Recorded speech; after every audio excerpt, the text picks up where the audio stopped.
Story time about how my ex-boyfriend broke into my house and tried to kill both of us. So we were gonna go sneak out of the house because I was gonna go meet a guy and the guy was with her guy friend. I've known this guy friend my entire life. And her boyfriend knew that. Yeah. So we were getting ready and he kept calling my phone trying to come over and we were trying to go hang out with these people. We had music blasting and he broke into the house and then busted into her room and then started yelling at us. Like yelling at us. And he had a bottle of juice in his hand. Like a full bottle of juice in his hand. Might I add, he broke in through my brother's window. So then he went into my brother's room. Like, my brother's not home.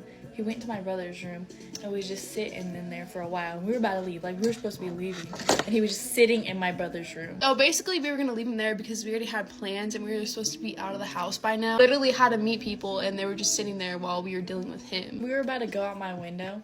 And then he came in the room and started drinking a bunch of juice in front of us. It was a big bottle and he downed it all.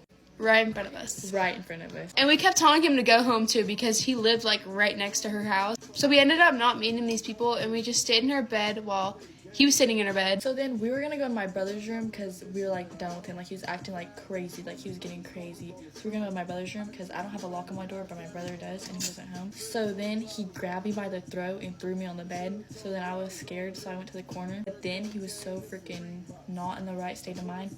He started hitting Caitlin and was like, kept calling her my name. So he just kept hitting us and yelling at us, and then eventually he went into the bathroom and threw up everywhere.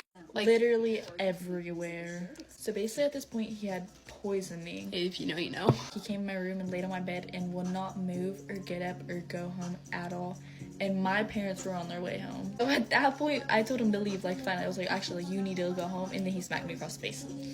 Yeah. So she went to bed, and I went to her brother's room because no one else was in there. And then her mom walked into her room and then thought that the person laying next to her was me, but it was actually because I covered up with a blanket.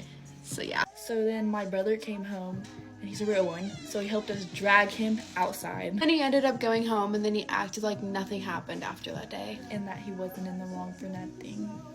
Yeah.